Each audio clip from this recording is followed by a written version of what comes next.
bar has never been lower. Graduation rates have risen. It all looks good. And they're kind of the most unprepared that I've ever seen them. There's a lot of people that are going to be bottom of the pile, and I'm going to get ahead of them because I'm going to outwork all of them. Life's competition. Someone's always going to want what you want. End of story. You can spend the rest of your life blaming your parents, your town, your teachers, your friends, COVID, whatever. It doesn't matter. There is always going to be something that creates challenges, and it becomes up to us to figure out how we navigate them. If you're thinking about a career in the trades, and you want to know what employers actually look for, what the work is really like, and what nobody tells you before you get started, you're in the right place. Built in the Midwest features conversations that'll help you figure out if this path is for you. Today we've got on Kent King. He's a teacher, a professor at Bay College. He's not a professor. A teacher. I have a math tutoring business. And that's about. All right, that's education. not a professor, but you've taught at a variety of levels. Yep. You have seen education in kind of varying degrees, and what we're going to be talking about today is how it relates to the trades, kind of the nature of the change of education of people who have left high school in recent years, who are in high school now, who are looking at, oh my God, I'm going to have to make choices about what I do with the rest of my life. Do I enter the trades? And what that is going to look like if they choose to go down the blue collar route of you actually do need to have some of the skills that you should have learned in high school. Why some of that is not taking root, some of the changes that maybe you've seen over time and what you've seen in relation to being a resource here at our school as a math tutor for our different programs, including our alignment program and so on. So super excited to have you on, Ken. Yeah, excited to be here. Awesome. So give us some background. You are not a professor. Of course, leave us alone, Bay. Give us some background of kind of where you've taught and what that's looked like. Yeah, so coming out of college myself as a teacher, I taught 5 years in public school at Gladstone High School. And then I transitioned into the alternative school in North Menominee County Community Schools, where we do alternative and adult education. So what that's kind of opened my realm into is I've done GED training with inmates at the Delta County Jail to get their GED, their GED diploma or GED. And also we work with credit recovery to help students get their diplomas as well. So I've kind of seen, I guess, the traditional school, the public school that a lot of people, but then also what is that, when you start falling behind, what does that look like for other students as well, along as far as adults as well? Absolutely. So you have taught at a couple different levels with people at different sort of skill levels, different backgrounds. With that experience, have you noticed a difference between those who have left high school or were completed their high school education maybe within the last handful of years to those that were maybe in school longer ago? Has there been any sort of shift? Yes, and unfortunately, it's not shifting in the right direction. Traditionally, someone fresh out of high school, say for like a ASVAB or an aptitude, like when I'm helping them with one of those or like a first-year college class, in the past, they were usually pretty prepared. They had a good baseline, and it was refining some skills and getting them there. Which, unfortunately, with kind of the trend of online learning, online classes, kind of this way, that way, students, again, AI, advances in technology, students just, there's other ways to find the answers besides learning it. And kids are going to go path of least resistance when they're, 14, 15, 16, 17 years old. So unfortunately, they're just coming out of high school not very prepared for much as far as on an academic level. I feel like I heard a lot of this debate when I was in school, pre AI being a real thing. I mean, it was very conceptual then, and this is 12, 13 years ago. 14, 15 years ago. Oh my God. Let's- Right? Time flies. All right, hold on. Where the previous generation would like, well, kids are just going to use their calculator and not, where they had to do it in their head or on paper. Yep. Like, well, now you have a calculator doing it. And they would try and force sort of false restrictions where they wouldn't let you use it with the intent of like, well, you're going to have to learn to calculate this stuff by hand, or what if you don't have a calculator? Like we always heard that. But then it's like, all right, when in our modern era are we ever going to be without that thing? Like the point is to have a tool to be able to do more in less time. Yes. Like, why am I doing hand calculations on a chalkboard? Like I'm not going to be doing that day to day. But I think we have gotten to a point where maybe there is some wisdom to, you can't just have it completely solved for you. You got to be able to at least recognize what you would have to do to solve it rather than click and outsourcing your thoughts. But I do hear from those that, we have these tools available. Why? What is the value? What is the value in learning these things when it might not be applicable? I'm curious, as an educator, like how does that kind of shortcut path stem into other areas? Yeah, and I think really that's a great question, because that is the question that's going to be ahead of us in education for the next couple of years. Because the traditional way of go to class, learn a lesson, do homework, do a test your knowledge, and then rinse and repeat, and that's with advances of technology, that was designed for 70, 80 years ago, where, Google started, the internet started it, we could get information, but like AI within the last 5 years, because I will say this, I use it a lot, because what would take me an hour or two, it can kick out in 5 minutes if I prompt it right and just give it. So I'm not against it because it is efficient. But the problem, I guess, where it lies, though, is I then can fact check. I know what I'm looking for. I can read through it. I can tweak it. I know what I actually want. I just wanted the efficiency of it to create it quicker, so I don't have to create it for an hour. Where if you don't have that knowledge to know whether or not it's right, to check it, you're then blindly leading by technology telling you, which, for traditional education, unfortunately, that is enough. You get the right answers, you turn in your homework, you can make your way through with a computer telling you. But then you get into like the trades and you get into the real life applications of this. And now you don't know how to budget.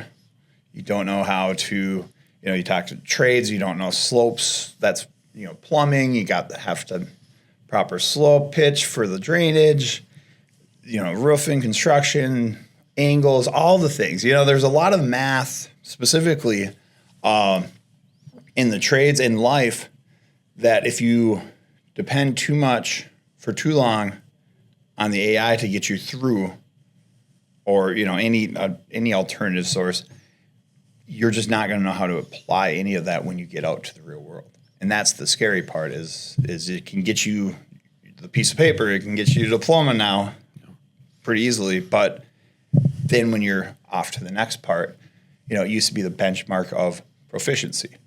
I know enough that I can then get a high school diploma. And you see it the same with colleges as far as bachelor's degrees and masters. And, there used to be benchmarks to where like, whoa, you have a master's. You then must have put that time and energy. Yeah. And unfortunately, with the way online learning, I see it in class, unfortunately, is it's copy, paste, click. All the answers are out there. Yeah. So they plug it into the worldwide of internet. Internet tells them the answer, it's right, and then they move on. Yeah. Which, in the educational terms, you haven't got any progress at all. Yeah. Just copy, paste, and click. So it's scary as far as what, if we don't make changes in education as far as how to apply what's available because like you said, calculator is always AI is not going away. It is going to only advance, and it's probably going to take a lot of white collar jobs with how quick it's getting advanced. Where now the value of the worker is going to be how can you use those resources? The value used to be, Kent's here, he could figure out this answer because he knows math. Well, there's going to be enough people with enough the computer will be able to figure it out, but now that you have the solution, what do you do with it? Like you got to be able to understand what that actually means and what to go from there. So yeah, I think there are implications that will take a long time to play out, but there are kind of the warning signs, I think now, of the beautiful thing of AI is it's an amazing tool for things of little consequence.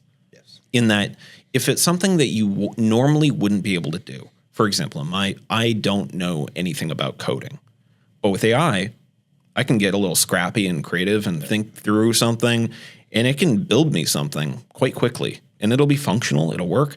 Should I ship it to a global audience? No, the security is going to suck. It's going to get it. There's a lot of problems with it, but I wouldn't be able to do it otherwise.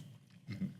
And so long as we understand the constraints and limitations of if you don't have the skill and experience to recognize the faults of or the shortcomings of something, which is really where experience matters. Yep. Like if there is a high cost of getting it wrong, like when you're creating a building or you are repairing power lines or you are, core infrastructure or your life is on the line, well, you should probably have the manual skill to be able to do it without assistance. And then assuming you have that and you use something to just get there a little quicker, amazing. Yeah. I think there's a lot of room for human resource augmentation with artificial intelligence rather than trying to just outsource the ability entirely and try and create some perception of our own competence without any of the evidence to back it up. Yeah. And you think of trades specifically is, math and trades will either make you or lose your money. If you can't estimate your time, if you can't figure out material costs, if you can't do the math to figure out profit margins on a job that you're bidding, well, you're going to be in a tough spot. So you got to know the math there on the financial end. You have the safety end of you need to know what's within the realm of load capacity and all the the things, so you don't get someone killed. Yeah. So you have the money, the safety, and then you just kind of have the efficiency. If you have to rely on something else all the time, you're not going to be efficient at it because then you'll be, down in a crawl space looking at something and you'll go, you'll have the capability of always looking up. It won't be in the job right there, which you need to be efficient with that. And when you think of that on like an employability aspect, you're just going to become more valuable of an asset to a job if you have those abilities. And that's where, unfortunately, but I'm trying to push to all my students now, is that the bar has never been lower, unfortunately. To obtain a diploma, I don't want to go down too much of a rabbit hole there, but the bar has been lowered to where if you can apply it, if you can just work hard, if you can just have like kind of the basics, but you're there, you're going to have a lot of opportunity in the future as far as jobs because unfortunately, there's such a reliance on the easy route that the rarity is going to be the one that can put the boots on and go to work a 12-hour shift. That's where the future lies because the rest will be filtered out a little bit of like just convenience and like everyone will be able to do those jobs that don't require you to work hard. So that the work hard comment, I heard someone just the other day make a comment that I've heard it said and directed for a number of years. Like, this young generation doesn't want to work, and I fundamentally disagree with that, because I think it's a very narrow view of a broad group of people. And I think there's something bigger happening rather than just like a lack of desire or motivation. Because like every older generation has always looked at the next generation like, you're lazy, you're entitled, like you suck. We had it harder. Okay. Just because you had to fight like polio doesn't mean that I don't want to show up to work. Like that's not, it's a broad generalization that doesn't suit anyone. But when you look at today's generation, like what they have to filter through and contend with, like they can access the internet. They can see that the job market is not rosy. Like they might be looking at a college career or a college program today, and in 4 years from now, that job won't be real. Like it won't exist anymore. Yep. And they're aware of that. So I think there is an inherent risk adversity to commitment towards things. We're like, why should I work hard at this when I don't matter? I'm going to get replaced. The promises made to every generation preceding me have been unmet in pretty much every reasonable way. Yeah. So I think what have you seen in students? Like, is it simpler than what I'm thinking? Is it like people just don't want to work or apply themselves, or is it something bigger? It's a good question, because I think there really is, I see it in two parts. Sure. So one, I don't think it's a generational work ethic thing. I think it's a societal. I'll say that. I don't think it's just the younger. There's the hard workers and there's at every age level. But I think we're trending as a society where I do truly believe that what we say is efficient has become a little laziness. Like I don't think people are willing to work as hard as, say, 20, 30 years ago. I think people want convenience more than they want discomfort. I think that's the trend more so. So I don't think there's an age restriction on that. So I do think, unfortunately, that in just watching, like, the amount of grit, call it, like, when things get hard, there's a lot of people that are like, there's more options. Sure. And like to actually withstand all the discomfort to achieve something, I think is becoming more rare. And the path of least resistance is kind of trending in all aspects, not just with the kids. But on a education, what I'm seeing with the kids as far as what they want, there's a huge trend into trades. Because again, it's like anything though. Like I originally went for actuarial science, and I was like, I'm going to become an actuary. I looked at the how much you can make, and I was like, there we go. I'll be that. Like I'm good at math. I'll just be that. But then it got to the point where I actually, was starting to go to college for it, and I hit that point where I'm like, do I really want to be an actuary? Like, sure, it looks good on paper. But what does that job actually entail? What am I doing every day? And for me, I started coaching kids, and that brought me down the path of education. Because I was like, wow, if I can get paid doing this, like I enjoy this every day. This is a job for me. To where that kind of shifted me into what would I actually do on a day-to-day basis. And I think a lot of kids are trending in the trade route, but I don't think they're truly thinking about what is that day-to-day. So I do think you'll see a large scale of applicants into the trades, I think in the years to come, there's going to be a shift. Because, you said you're about 2012, so we were all sold to go to college. Yeah. Go to college, get a really good job, and you're set for life. Well, I don't know about you, I still have student loans that are hindering my life right now still. So I think they've woken up to that as all of us kind of like, because college is now skyrocketing in price. And what is in the value with, again, I'm not completely against online learning, because someone that's ambitious, all the information is there, they can learn it. Mm-hmm. I just think if you're going to pay 12, 15, 20,000 and it's going to be online and you can copy, paste, click, what, you're paying for a piece of paper at that point. Yeah.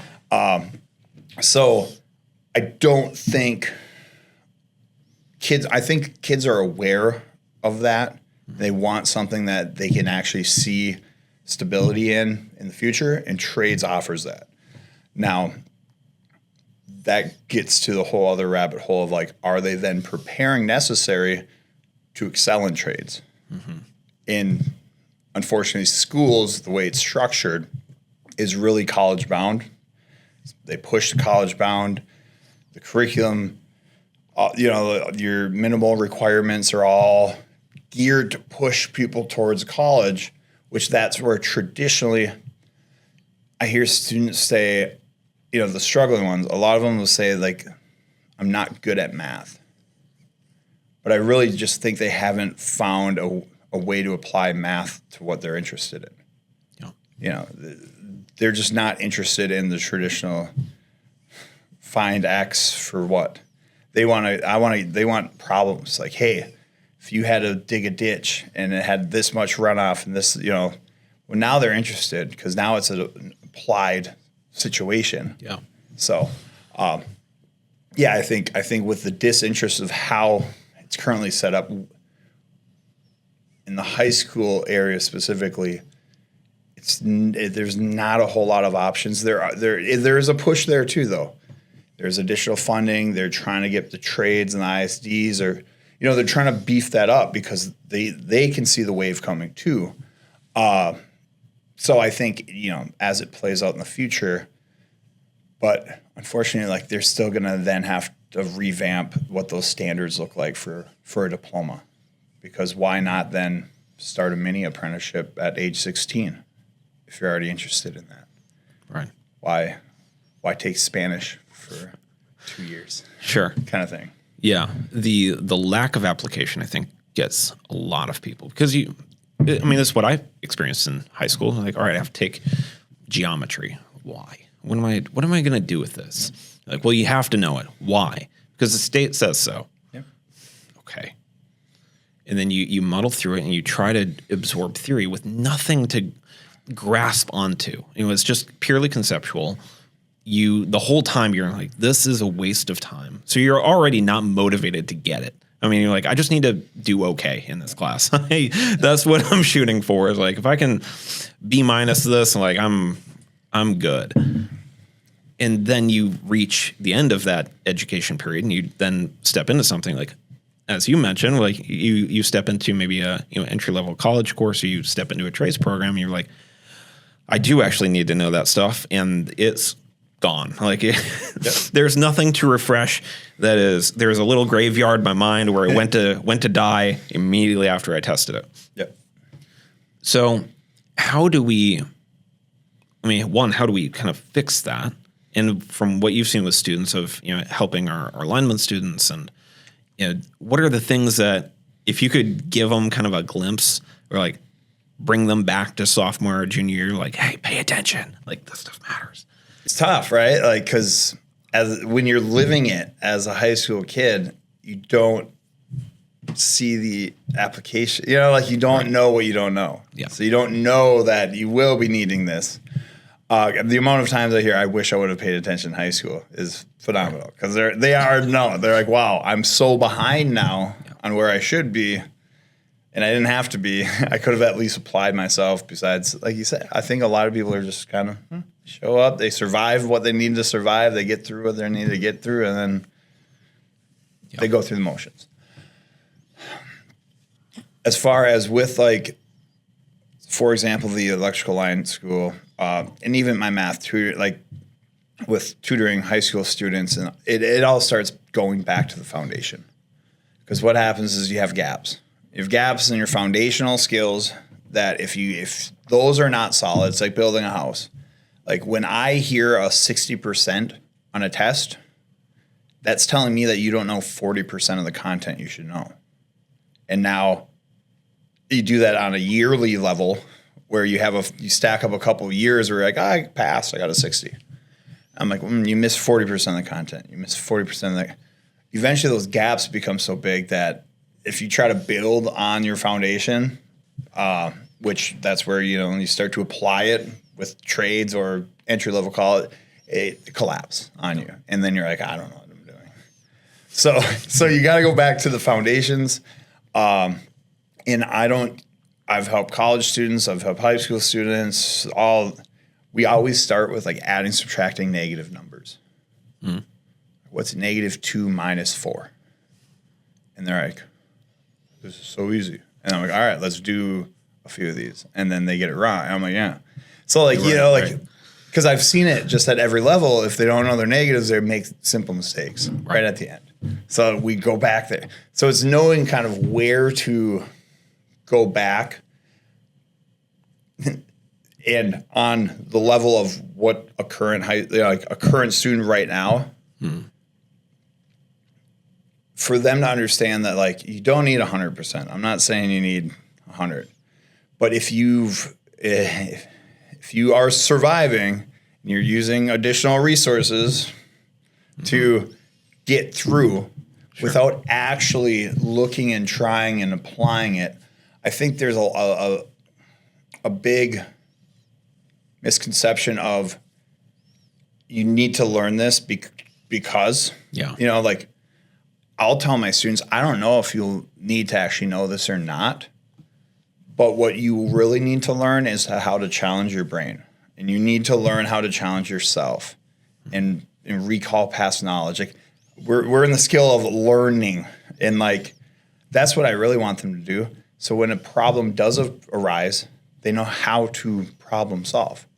Because in education, especially math, it's an equation. It's a nice kind of clean equation given.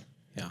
When you're crawling around in a crawl space, and you need to figure out this. There's no equation there. You don't even know your variables. You got to know how to measure it. You got to know how to figure it out. I guess what they could be doing is ensuring at least their foundational skills are solid. I would say more so middle school, it becomes more important because unfortunately with the way current education's set up, you have classes of 20, 30 students. And as a teacher, it's tough because you have to teach to the ability to, right? You don't want to go too fast. You'll leave too many kids behind. You don't want to go too slow. It's not valuable to the kids that are ahead. So you try to shoot the middle, right? Where the best case is like the lower end students get left behind, but not all of them. And the upper ones are bored. And you try to shoot the middle every day for that lesson. And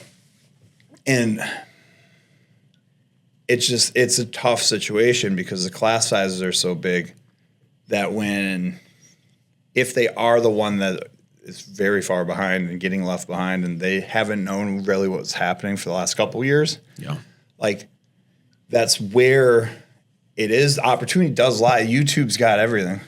You can teach yourself math. Like that's the beauty of where we're at is like all the content's out there. They could learn independently. And I think that's where they have to be true to themselves. Are they truly learning and understanding things, or are they filling out worksheets and getting grades? Because the actual learning and understanding is going to become really valuable in the future rather than they turned in all the stuff to get a B or a C. Like that's not, if they haven't learned anything by getting a C, like, well, what was the point? kind of thing. Like it's going to be scary.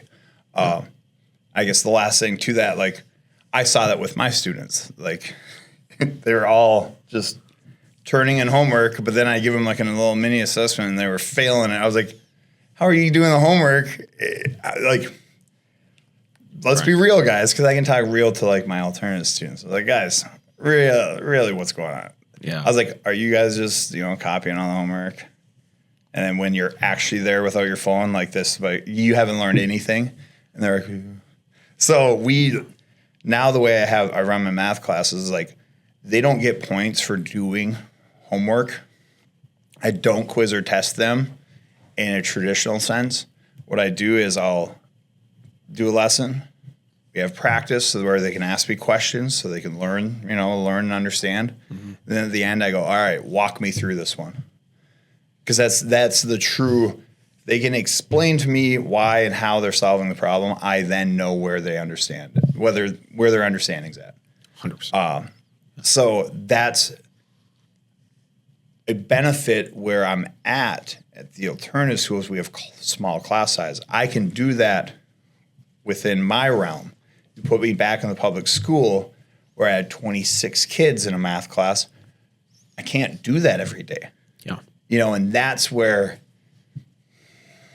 does that problem get solved? Do we reduce class sizes so it's more, and that's where we're running into a big problem on the educational scale of what do? We kind of have known the problem exists for many years, but as far as a solution to it, it's there's not funding, there's not effort, there's not, there's a whole lot of variables that aren't changing anytime soon. And unfortunately for kids currently, that's just not preparing them for where they're at. Yeah. Or heading to. Yeah. I think from a really tangible piece of advice for those, because AI is going to be a part of it. Yeah. That isn't going away. And it's a wonderful tool in the sense of if you understand that it's actually important to develop skills and develop neural connections in your brain, even if the thing you're learning might not be wildly relevant, it will make you better at learning other stuff. Because the more connections that you can draw from, the more different skills you can bounce from, it will change the way that you think about problems, and you will see things that others won't, which makes you a more valuable human being. Yeah. Not that you are, to clarify, that's not a judgment of individual person's merit, but as an employee, you will become more valuable in the workforce. Where I think AI can be by all means, use it, but I think in my own use case, rather than having it think for you, give it information about things that you do understand well or that you are interested in, and have it relate the thing you're learning to that. Because sometimes if you're learning something like trigonometry, I have no idea what this is talking about because it's made up. It doesn't mean anything to me. I have nothing for my brain to latch onto. Great. Relate it to baseball. Relate it to football. Relate it to Fortnite. Whatever. Give it the prompt of I'm into these 10 things. I need to figure out these trigonometry problems. I'm stuck. Help recontextualize it to something that I can kind of get and coach me through it. And suddenly you've got a foothold. But that comes to the individual level. And when our core building block education is something that most students feel they need to just get through, then there isn't the motivation for it. And teachers do the best they can, usually, but they're limited in resources and time and personal bandwidth. And there's only so much they can do. We are each responsible for our own education. Yes. Yeah. And that right there, that statement is so true. You are responsible in such as life, right? You are responsible for where you're at, where you're going to get to. I don't want to go too, but I guess just to understand, situationally, I don't think education is going to get any better for students sooner because unfortunately, schools have kind of turned into a competition where FT, per head.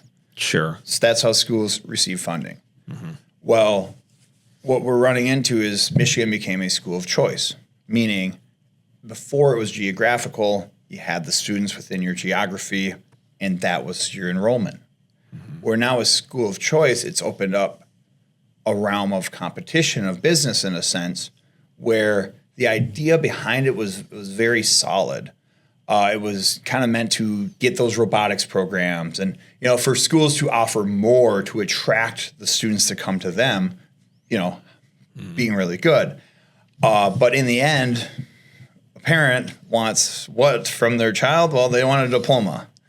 So if you're a school that holds high standards compared to a school down the road that doesn't, unfortunately, like if you're going to lose kids, which when it's $10,000 a head becomes significant as far as, funding, because we're unfortunately, like the UP in general is just the population is going down. It's a decreasing population with students. So like they're already kind of the funding itself is going down.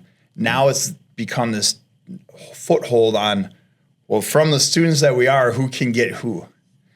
And for me, in my view, unfortunately, the standards just get lower. And now you see things like online. So if students fall behind in class, what they'll do is they'll say, well, you know what? You don't need to go anywhere. We'll put them in our online program. And now they're sending people, these kids that can't do traditional, and they're creating their online program. We're like, well, just stay at home and finish these.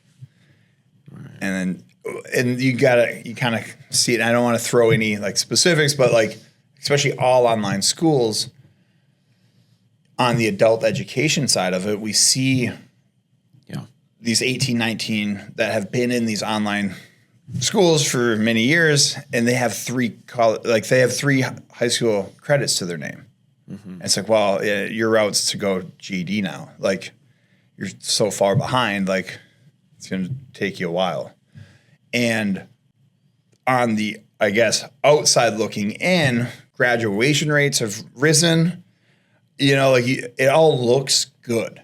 Yeah. And that's where my fear is that I see it then on the next level of you get them into an apprenticeship program. You get them there, and they're kind of the most unprepared that I've ever seen them as far as prior knowledge in that, because they're like, oh, I don't know. I didn't realize I needed this. Like, I didn't pay attention because I didn't need it. I just got through it. Yeah.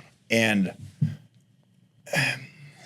it's a scary situation because it's like, well, schools should be holding high standards. A diploma should mean something, and this is not a local problem. I talk with teachers all over the United States. This is happening at every level of every state.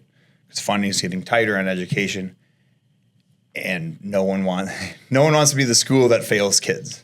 Right. So standards are going lower and lower. Test retakes and double tries and extra credit. All these administrators don't want to have bad marks on that. So like, educationally, we're trending in a point where it's kind of the standard to getting a diploma. And again, you could call me out and you could say I'm way off, but it's getting lower. You can point, click, and get a diploma at this point, which is scary to me as an educator, because then what am I doing here? I feel like this is the standard we're holding kids to. Like, I want higher standards. But to that point that you said, you have to take control of your education. You have to prepare yourself for the employment, which shouldn't be. Schools should be doing that, but I don't see them doing that for trade students anytime soon. I just don't think the way it's set up, it's going to get there anytime soon for those trade students. So they have to take ownership. They have to figure out what, if they're considering a trade, look into is there an aptitude test? What does that look like? What are those skills? Like, figuring those next steps of, besides being, I want to join the trades. Sweet. What does that look like? What's the application process look like? What's the apprenticeship? So I think just educating themselves on what the next step of what they want to do looks like, and then preparing for it. And like you said, unfortunately, it's going to lie on those trade students to prepare themselves to be successful in the trades. Yeah.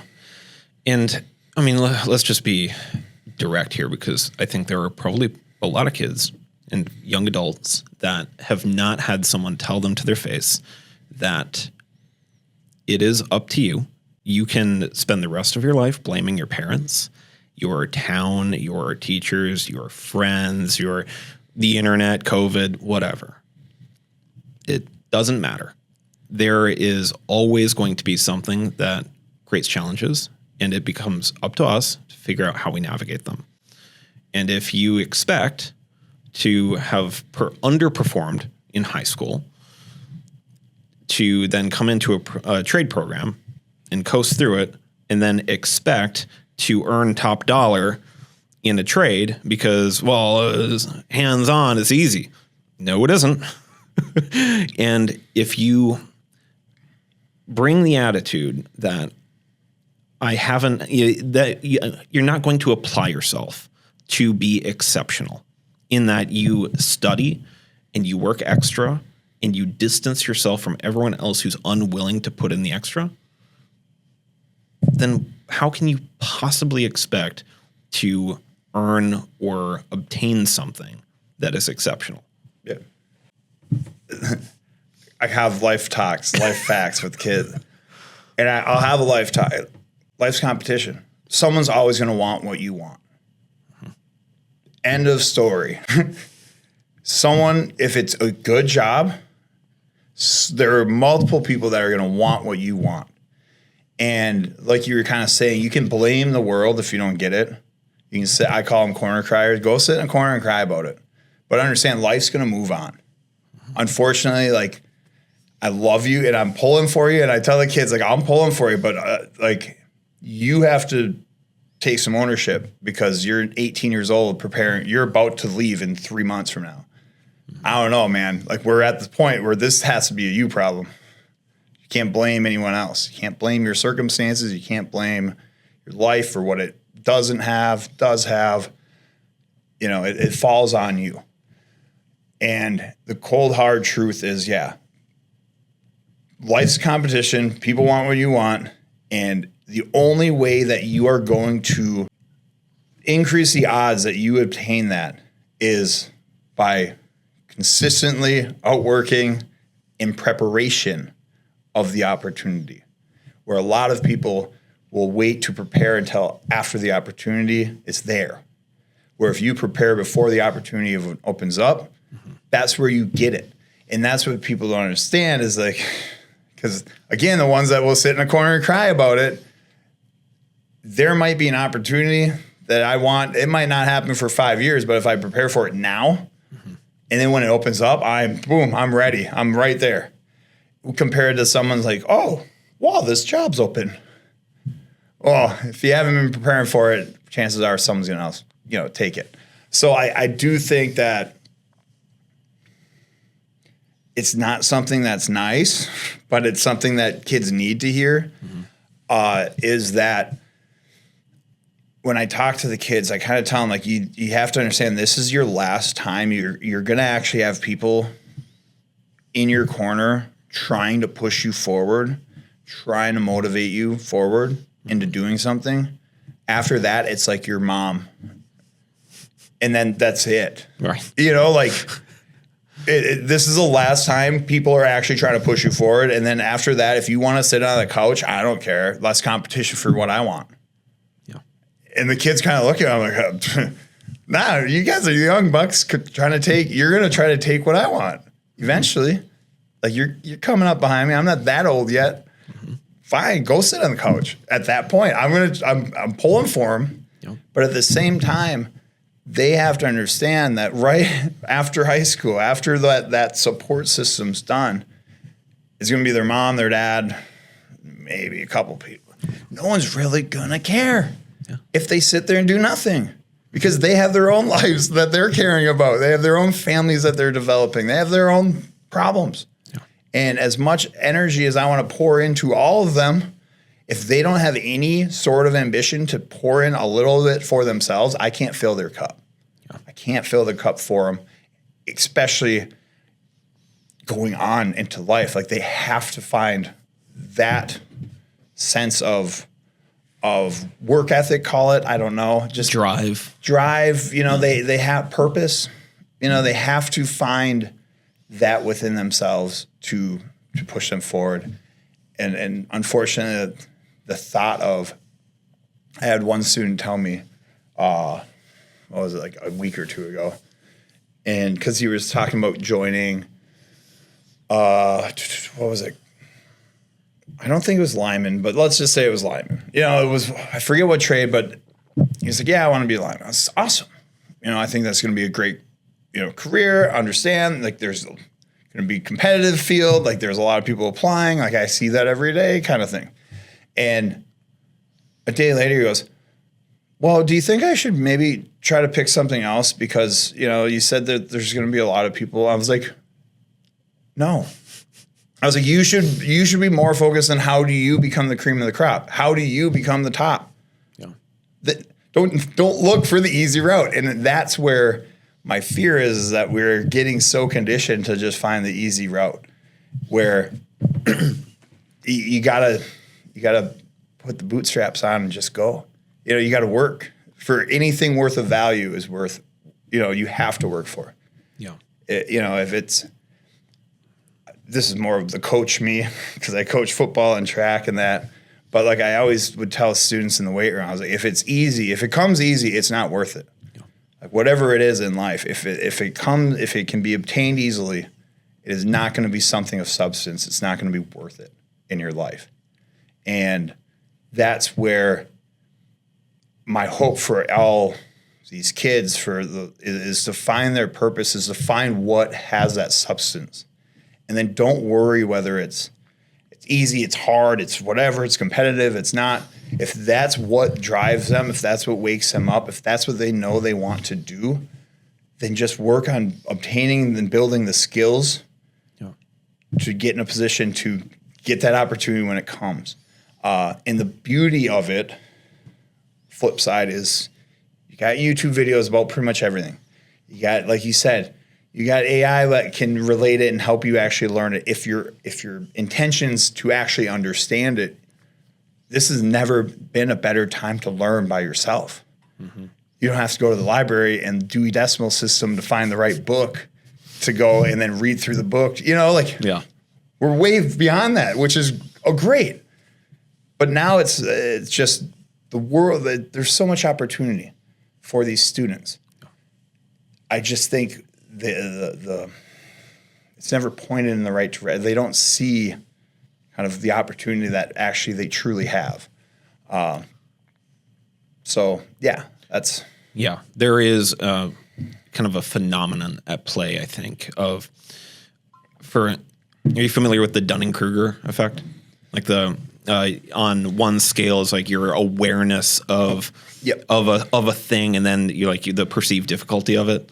Of the more you learn about something, at first, something new seems really easy. It's exciting. You're like, oh, this will be super easy, which is like, all right, I want to be a lineman. And then you learn a little bit more and you're like, oh, it's actually really, really, really hard. There's a lot to it. It's really competitive. It's going to take all this stuff. I've got to climb really high poles and all this stuff that's going to keep me from doing it. And then you kind of come up the other side eventually where you're informed and optimistic about that thing. And you're like, you know enough now to understand the implications, and you have the capability and the competence to kind of get through it. But it takes time. And it's so easy to look around and say well, this is going to be too hard, so I'm going to go do something else. And then people just spend their whole life doing that. They just flip-flop between things. They never commit to a path. And then you either get bitter or resentful or jaded, or you just life's not fair, give up on your dreams, boo-hoo. Which, fine. For those people, I don't think that until you decide to make a choice to not look at things that way, there's nothing anyone can do for you.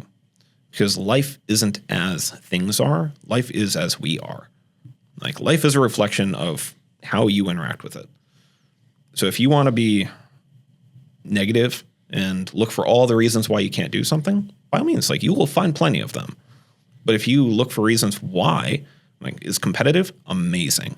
That means there's a lot of people that are going to be bottom of the pile, and I'm going to get ahead of them because I'm going to outwork all of them. Or I'm going to do all the things they're not willing to do. I'm going to stay longer. I'm going to reach out to 100 people in this industry and ask them to coach me. Yeah. As you said, you've said it a couple times today. There's so much opportunity, and a lot of people unwilling to seize it. So for those that, if you're listening to this, you're like, I want something for myself. I do not want to I don't want to coast. Then don't. Get out there. Get after it. Ask people who are further ahead of you for some guidance. They will more than likely help you. And just start applying yourself. You are better than you think you are. Yeah, it's always a great day to have a great day. 100%. Even on a rainy day. Like, yeah. To speak to that, I'm trying to think of exactly the JFK, but it's like, don't pray for an easy life. Pray to be a stronger man. Yeah. That's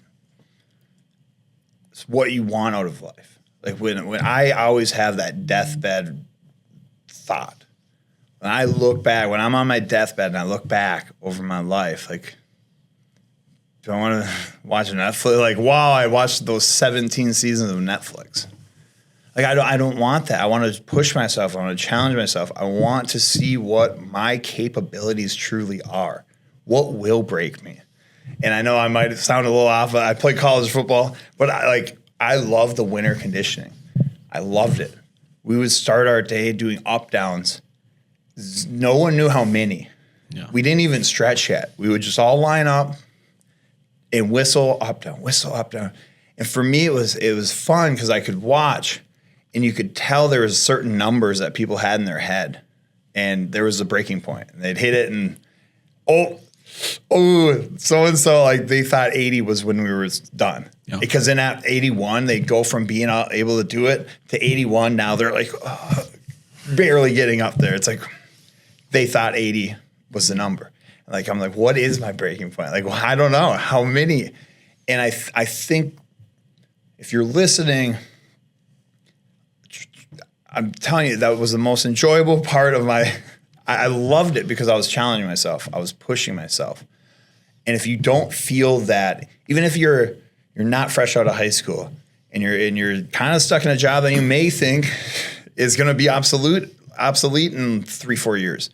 Like, if you're not waking up with a purpose right now, and a passion, it's never too late to change a career. Mm-hmm. And it's never too late to learn and to push yourself and to find a new level. And I think for a lot of people of our age, probably, mm-hmm. we were pushed on the college dream. We get a diploma that may or may not actually be even applied to what we're doing on a day-to-day basis. And top that with probably, if you're a doomsdayer, they're saying unemployment rate is going to be skyrocketing because AI is going to replace the world, kind of thing. Sure. But there are true professions getting replaced by technology. Sure. That's a fact. So if you're in one of those, now is the great time to possibly shift. And I know just working with, those trade students that it's not easy, but it's definitely worth it if they can get into that career and they can do something that, brings them stability because it's going to be around. Mm-hmm. Trades aren't getting replaced by robots anytime soon. Maybe Judson's era 100 years from now. But, it's going to be a career worth exploring if you're not feeling like what you're currently doing, if you feel like you're just wasting time. Hmm. Like, that's the last thing I want to do on any moment of my life is like, I don't like periods where I just feel like, why am I here? What am I doing? Like, I don't like to clock in. Worked at a machine shop. I hated it. Yeah. The people were great. The company was great. Pay was great. I have nothing against it. Sure, a job's a job. I hated it because all I had to do is load a part, click a button for 12 hours. And I was like, oh my gosh. Like, I am so much, me personally, I personally knew I could accomplish a whole lot more than load a part, push a button. Like, that wasn't going to be my end game for my life. Yeah. Again, I have nothing bad to say to the person that loves doing it. It just wasn't for me. And I think a lot of people spend a lot of money going to college, and they hit those points where they're like, maybe this wasn't for me, but I'm so invested in this, I don't know if I can change. Trades is a great opportunity where it's not going back to college. Sure. And they can transition. So I think there's a lot of opportunity, and I think you'll see a lot of diversity as far as different ages, different situations, hopping into the trades kind of in the years to come as well. So it's an exciting time. It is. Being in the trades. Yeah. So to close things out, to just kind of leave maybe a message of hope or of encouragement. You know, if someone's they're in high school now, or they're fresh out, or maybe they're a little further ahead. They're maybe in one of those positions where like, this is paying the bills, hopefully, but it's just, I don't want to do this the rest of my life. Like I need something more. I need to have a little bit more fulfillment or purpose or like direction in my life that's not just, kind of lateral for the rest of my life. Like I need some upward growth, something to strive for. What do you say to them? How do they seize more of that in their life? I think for that, understand that true opportunity doesn't come without risk. It doesn't come without discomfort. If you live in your comfort zone, things will not change. So if you are content with the path that you're on, then awesome. More power to you. But if you feel like you can do more than you're truly doing, you're going to have to seek discomfort for a period of time in your life in the future. And at the end of that discomfort should come a new, like you said, a new, better opportunity, a new baseline for your life. And then again, you can reassess. I'm reassessing every day, but it seems like every day. But I've been able to grow the business and work it. I'm always reassessing. Okay, I'm here because you get a goal, you hit a goal, and then you're like, well, am I content with this goal? Like, is this everything that I wanted it to be? And I haven't found a goal yet where I'm like, oh, I'm done. I'm set. I'm there. And I think it is that constant pursuit of self-improvement more than it is a financial, don't chase finances, don't chase expectations from parents or friends or stigmas, and chase chase your potential. And I think that's a word that gets thrown around a lot. Because I think everyone has a very high potential. But I don't think they've ever believed it to where they set the bar very low for themselves. But people would be surprised at how much they're actually capable of doing if they were to push themselves past points where they don't think is imaginable right now. And I think that's for me in education, that's the fun part of what I can do is help push kids. Because I'm like, you can do that. Like, no, yeah, you can do that. Because I know that if they don't train to push themselves into crazy things that they could think were unimaginable, they're never going to chase it. They're never going to get there. So I guess to close out, just know that there is probably a lot higher potential that you could be getting. Like your potential is very high. Like I truly believe everyone's potential is very high. And I think, I guess I'll leave you with this, my high school quote from my senior year. And I know it sounds ridiculous but my high school quote was, do what you do and do it well. Because I truly think that regardless of what you do, just be the best at it. Like do whatever it is and just crush it. Just be the best at whatever that is. Like everyone has their niche, their skill set that they're very good at. And if you haven't found it, go find it. Because there is something out in this world that you will wake up passionate about. And until you have that passion, you'll never actually wake up with a purpose. And that's what I think a lot of people need to find.